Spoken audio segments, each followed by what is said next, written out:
Je voudrais croire que nous sommes tous d'accord au moins sur un point, l'exceptionnelle importance, l'importance fondamentale du choix auquel nous sommes confrontés. Et je n'ai pas l'impression de me payer de mots. C'est en tout cas avec gravité que je viens inviter cette Assemblée à opposer l'irrecevabilité au projet de loi constitutionnelle qui lui est soumis, projet que le gouvernement nous présente comme préalable à la ratification des accords de Maastricht, négociés le 10 décembre 1991 par les chefs d'État et de gouvernement des pays membres des communautés européennes et signé le 7 février dernier. Cette irrecevabilité se fonde sur le fait que le projet de loi viole de façon flagrante le principe suivant lequel la souveraineté nationale est inaliénable et imprescriptible, ainsi que le principe de la séparation des pouvoirs, en dehors duquel une société doit être considérée comme dépourvue de constitution. Il existe en effet, au-dessus même de la charte constitutionnelle, des droits naturels, inaliénables et sacrés, à savoir pour nous les droits de l'homme et du citoyen tels qu'ils ont été définis par la Déclaration de 1789. Et quand l'article 3 de la Constitution du 4 octobre 1958 rappelle que la souveraineté nationale appartient au peuple, il ne fait que reconnaître le pacte originel qui est depuis plus de 200 ans le fondement de notre État de droit. Nulle assemblée ne saurait donc accepter de violer délibérément ce pacte fondamental. La question de la séparation des pouvoirs se pose dans les mêmes termes. Aucune assemblée n'a compétence pour se dessaisir de son pouvoir législatif par une loi d'habilitation générale dépourvue de toute condition précise quant à sa durée et à sa finalité. A fortiori, aucune assemblée ne peut déléguer un pouvoir qu'elle n'exerce qu'au nom du peuple. Or, le projet de loi qui nous est soumis comporte bien une habilitation d'une généralité telle qu'elle peut être assimilée à un blanc-seing. Et nous voilà confrontés à une situation tout à fait extraordinaire dans notre histoire constitutionnelle, puisque pour la première fois, on demande au Parlement de constitutionnaliser par avance des textes qui n'existent pas encore et qui ne seront, pour la plupart, même pas soumis à sa ratification dès lors qu'il s'agira de normes communautaires directement applicables. On demande donc au Parlement, qui n'en a pas le droit, rien de moins que d'abandonner sa compétence législative aux organes communautaires chaque fois que ceux-ci le jugeront nécessaire pour l'application du traité. Ayant ainsi fait référence à la Déclaration des droits de l'homme et du citoyen, qui est violée 2 fois par le projet de loi, je pourrais considérer ma tâche comme accomplie. Néanmoins, tout en conservant présente à l'esprit cette observation préalable qui sous-entend tout mon propos, j'entends traiter le sujet en ne négligeant aucune de ses composantes. Ce n'est pas mon fait si le débat constitutionnel et le débat sur l'avenir européen sont étroitement imbriqués, le projet de révision venant avant le projet de ratification. Alors autant en convenir déjà entre nous, vous l'avez déjà fait, messieurs les ministres, implicitement cet après-midi, il n'y a en vérité qu'un seul débat. Un seul débat qui ne peut être découpé en tranches successives. Et comme ce débat sera clos dès lors que nous nous serons prononcés sur le projet de révision, autant l'entamer tout de suite et dans sa totalité. De même, et sans vouloir verser dans un manichéisme que je réprouve, il nous faut également convenir qu'il n'y a rien à amender. Plutôt que de procéder à un toilettage minutieux de nombreuses dispositions constitutionnelles, vous avez préféré pratiquer une sorte de lessivage à grande eau. À ce qui aurait pu passer pour une naïveté coupable, vous avez ainsi préféré le risque de l'astuce. Il est vrai que sinon, vous auriez été contraint de modifier 9 articles au moins du texte constitutionnel, dont certains sont particulièrement sensibles et symboliques. Vous auriez été contraint de surcroît, et en toute logique, de déconstitutionnaliser la Déclaration des droits de l'homme et du citoyen. Vous avez reculé et l'on vous comprend. Au point d'ailleurs d'esquiver vos responsabilités dans la dénomination même du projet qui nous est soumis. Il ne s'agit même pas, si je m'en tiens à son libellé, d'un projet de loi de révision, mais d'un projet de loi constitutionnelle ajoutant à la Constitution un titre supplémentaire. Je ne peux évidemment applaudir à cette démarche, mais je reconnais que cela ne change rien au fond. Je vous concéderai même que ce blanc-seing que vous sollicitez est en cohérence avec les perspectives que vous ouvrez. Je vous rejoins donc quand vous affirmez que Maastricht n'est pas renégociable.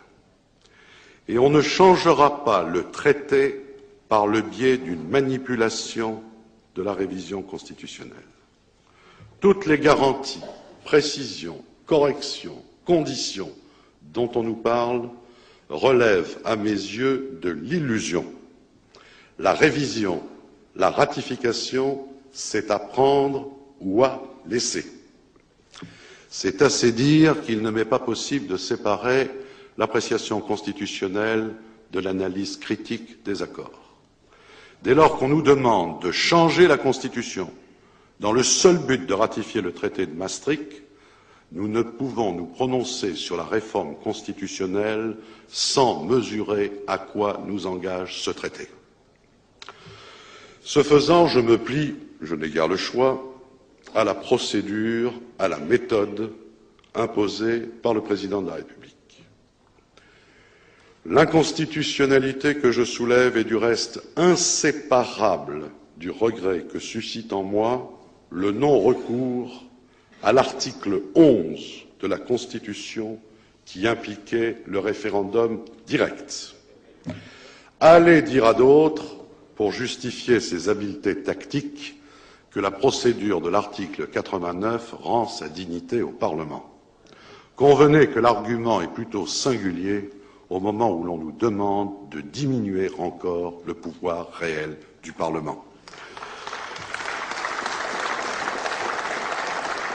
Je le proclame donc d'emblée.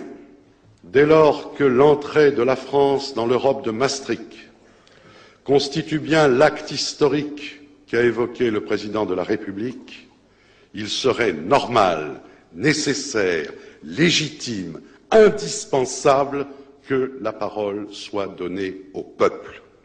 Non point que je conteste la légitimité de cette Assemblée. Je ne me suis pas associé au cœur de ceux qui, il y a quelques semaines, ne trouvaient pas de mots assez durs pour l'abaisser, pour réclamer sa dissolution, voire même proposer son autodissolution. Je constate d'ailleurs la contradiction dans laquelle s'enferment aujourd'hui nombre d'entre eux en se refusant à l'idée d'un référendum.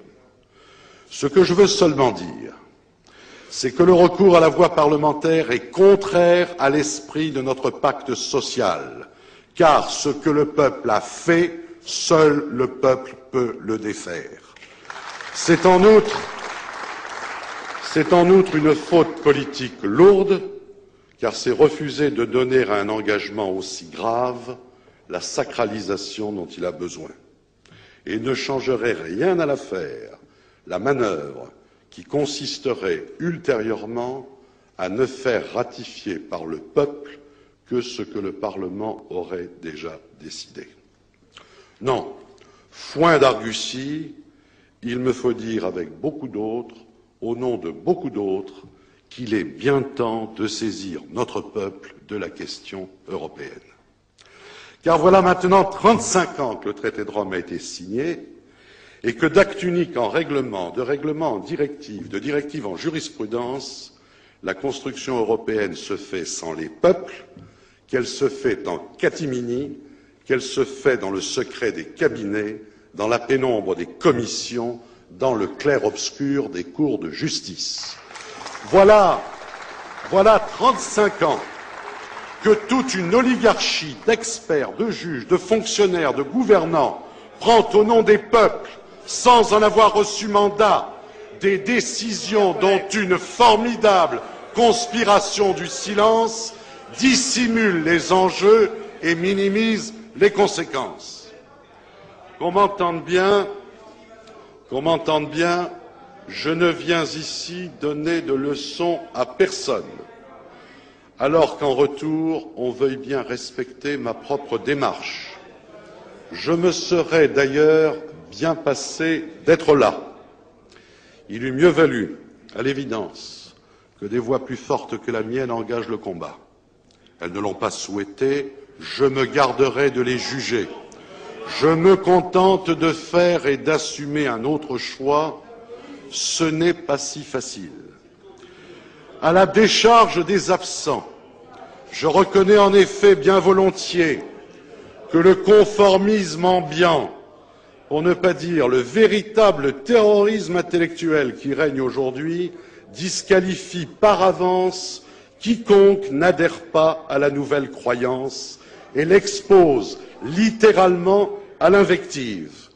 Qui veut se démarquer du culte fédéral est aussitôt tenu par les faiseurs d'opinion, et on l'a encore constaté cet après-midi, au mieux pour un contempteur de la modernité, un nostalgique ou un primaire, au pire pour un nationaliste forcené, tout prêt à renvoyer l'Europe aux vieux démons qui ont si souvent fait son malheur.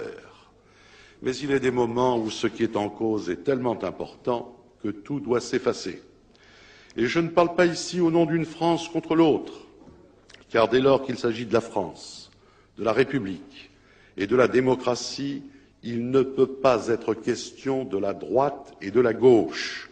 Ce qui est en jeu est au-delà des partis, au-delà des clivages les plus naturels, au-delà des oppositions les plus légitimes, au-delà des querelles les plus anciennes, puisque l'enjeu n'est rien de moins que notre communauté de destin.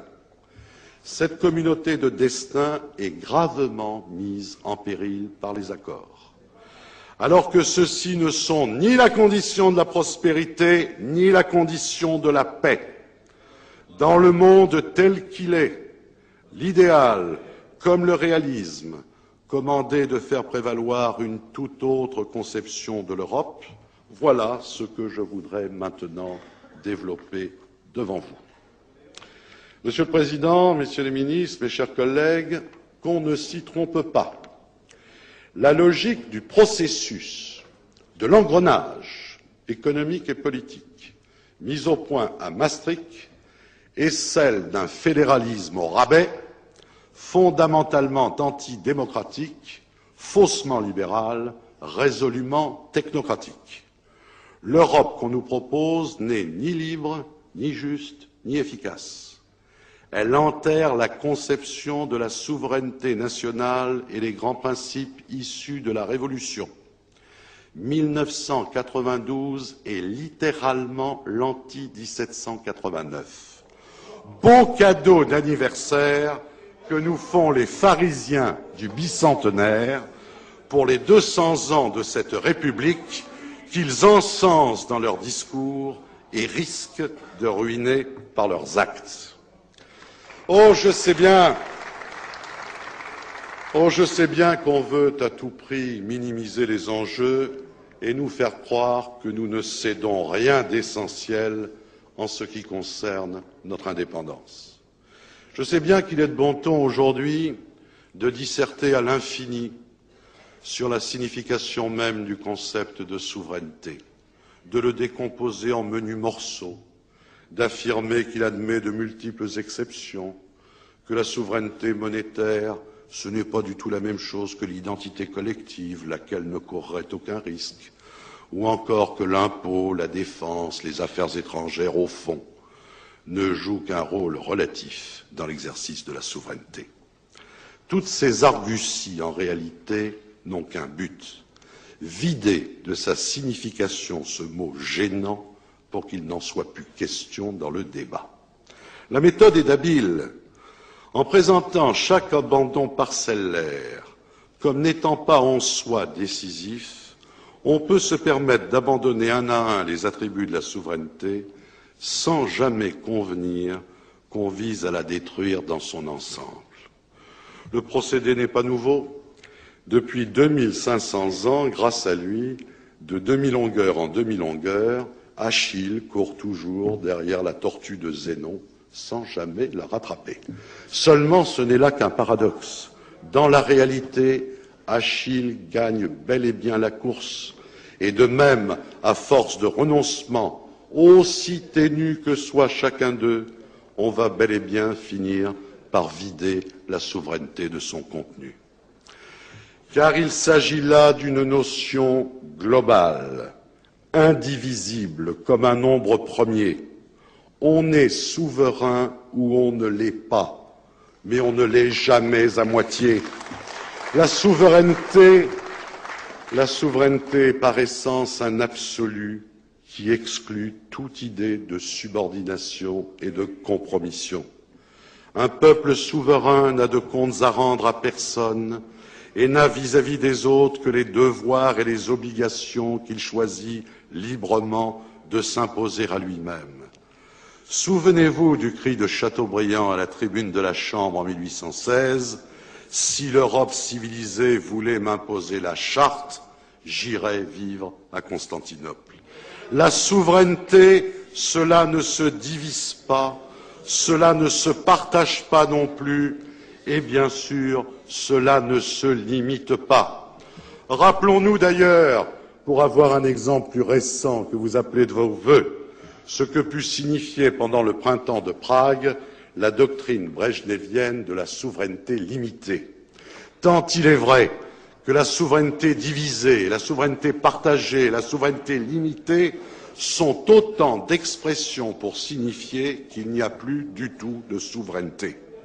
Et de fait, quand on accepte de prendre des décisions à la majorité sur des questions cruciales, et dès lors que ces décisions s'imposent à tous, sans pouvoir jamais être remises en cause ultérieurement à l'échelon national, on passe clairement de la concertation à l'intégration.